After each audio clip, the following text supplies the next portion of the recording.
What's up mga budget meal? Alam nating medyo may kamahalan yung iPhone at kung sakasakaling budget meal ka katulad ko, syempre mas gustuhin mo na lang bumili ng second hand na iPhone. Pero kung sakasakaling hindi ka maalam sa phone or hindi ka techie, nakakatakot bumili, di ba? Kaya sa video nito, bibigyan ko kayo ng mga tips at mga dapat nyo i-check kung sakasakaling nagbabala kang bumili ng second hand iPhone. Tara! Gusto ko yan. Bago mo sayangin yung oras mo saka yung effort mo sa pag-check ng iPhone, ang unang-unang dapat mong i-check ay yung iCloud. Dito mo kasi malalaman kung yung kausap mo ay talagang may-ari ng phone or nagsisinungaling lang siya. Para ma-check, pumunta ka lang sa settings at makikita mo na sa pinakataas ng yung iCloud. Dapat walang nakalogin. Kung mayroon man, dapat ipa-logout mo sa may-ari ng phone.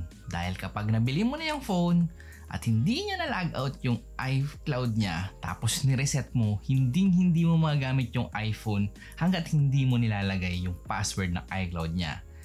Madalas to makikita mo sa marketplace yung mga iPhone for sale, medyo murang-mura siya tapos may nakalagay issue iCloud.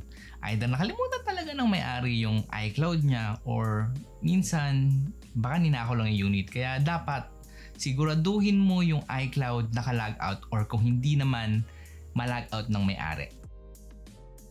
Kung sure ka na nasa kanya talaga yung iPhone, mag-start ka muna sa physical appearance ng iPhone. Kailangan tignan mo yung physical integrity ng unit, kung sakasakali may mga bingas ba dulot ng malakas na pagkalaglag or basag yung LCD ba or malalim yung gasgas or bakasag yung backglass para malaman mo yung actual condition niya. Saka syempre minsan nagagamit din to para makapaghagil ka, buwasan yung presyo. Kung sakasakaling okay naman, okay sa'yo, proceed tayo sa next step. Dapat gumagana ng maayos yung mga button. I-test mo yung power button, kung naglalak ba or mag-unlock. Tapos ganun din yung volume button, yung up and down, kung tumataas or bumababa yung button. Dapat malutong din yung button at nagre-respond sa konting pindot mo lang. I-check mo rin yung toggle button, pindutin mo yung gilid, yung nasa may taas na upper left. Dapat magsa-silent yun pag pinindot mo sa palayo sa'yo. Sa display naman, kailangan i-check din natin yung touch niya saka yung true tone. Sa touchscreen, punta ka sa settings tapos i-search mo yung assistive touch at i-on mo to. Tapos ang gawin mo, i-hold mo yung icon na yung nilalabas tapos iikot mo yung daliri mo doon sa buong paligid ng screen mo. Dapat yung assistive touch na yun, susunod yun sa bawat galaw ng daliri mo. May konting delay pero susunod yun. Kung sakasakaling ginagalaw mo tapos biglang naputol, biglang bumalik kung saan man galing yun, merong problema doon sa LCD na may part na hindi natatouch. Kung ang bibilin mong iPhone ay iPhone 8 pataas, meron siyang features na tinatawag na True Tone. Yung True Tone, dito mo malalaman kung original pa talaga yung screen na nakabit or pinalitan na. Pero ano nga ba talaga yung True Tone? Yung True Tone, ito yung feature ng iPhone na nag-a-adjust ng color at intensity ng screen. Kapag naka-on to, mapapansin mong medyo yellowish yung screen or warm. At tapos bluish or cool naman ang kulay ng screen mo kapag naka-off yung True Tone. Para ma-check yung True Tone ng iPhone, pumunta ka lang doon sa shortcut icon ng iPhone mo. Either swipe down mo or swipe up mo. Tapos i-hold mo yung brightness level ng iPhone. Dapat may lalabas na True Tone function.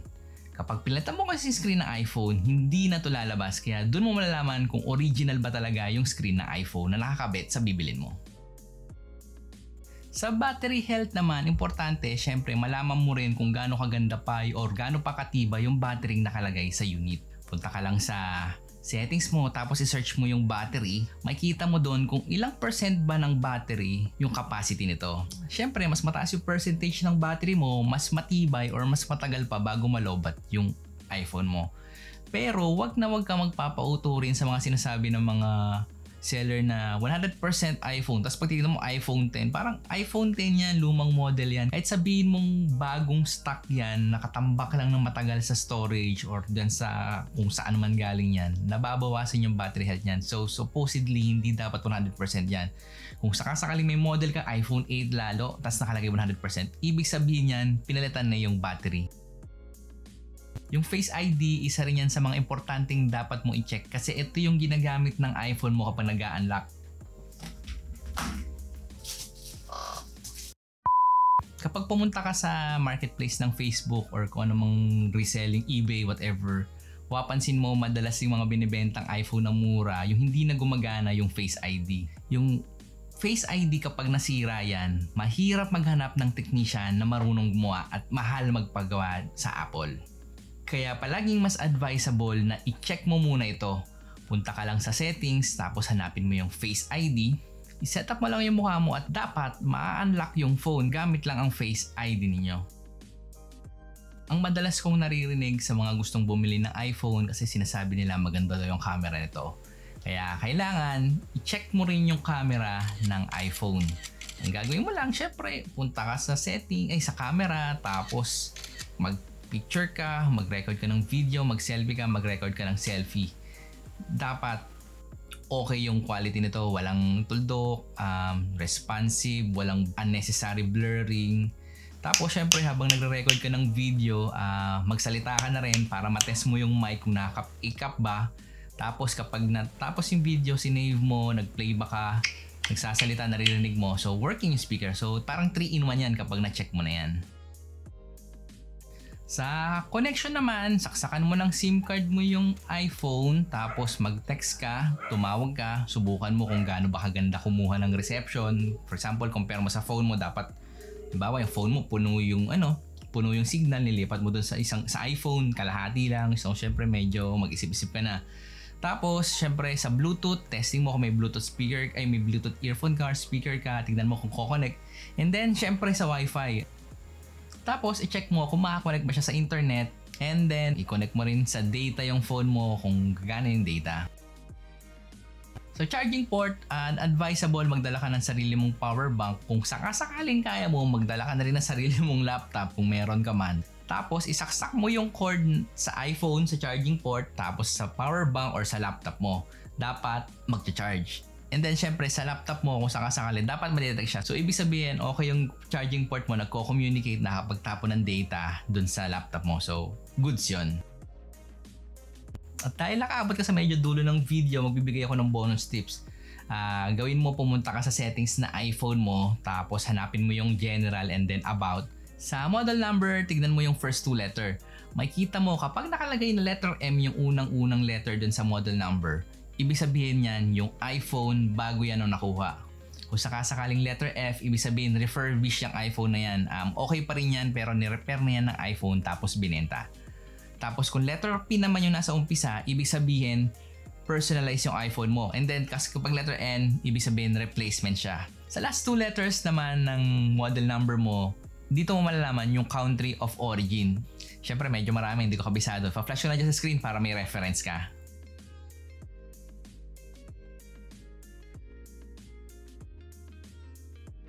Kapag binaba mo pa ng konti yung dyan sa settings, may makita ka dyang career lock. Kung sakasakay nakalagay dyan, no SIM restriction, ibig sabihin yung iPhone mo ay unlock or open line kung tawagin dito sa Pilipinas. Ibig sabihin lang nun, kahit anong SIM card isaksak mo dyan, gagana. Kung sakasakay pumunta ka ibang bansa, saksakan mo ng ibang SIM, okay pa rin yan. Mas maganda kung makakuha ka ng mga ganyang unlock iPhone. Tapos yung pinakahuli yung iMEI. Itong iMEI, ano lang naman to, parang serial number na mas detailed kasi dito mo malalaman yung details ng iPhone mo kapag tinype mo sa Google at sinearch mo. At yun, ayun lang yung mga dapat mong i-check kung sakasakaling nagbabalak kang bumili ng second-hand iPhone. Kung sakasakaling may mali akong nasabi or may na-miss ako, ma-appreciate ko kapag magko-comment ka dyan sa baba para naman makatulong din tayo sa mga iba pang nagbabalak bumili ng iPhone. At hanggang dito na lang muna ako. Kung sakasakaling nagustuhan nyo yung video ko, hit nyo yung like. Kung sakasakaling hindi nyo nagustuhan, hit nyo yung dislike. Kung sakasakaling palagay mong useful yung mga video ko, i-click mo lang yung subscribe button dyan at notification bell para maging updated ka sa mga bawat video nilalabas ko na katulad ito. At hanggang dito na lang muna ako. Muli ito sa Boy Budget Mill, providing you with budget solutions to your gadget problems. Kita tayo sa susunod kong video. Paalam.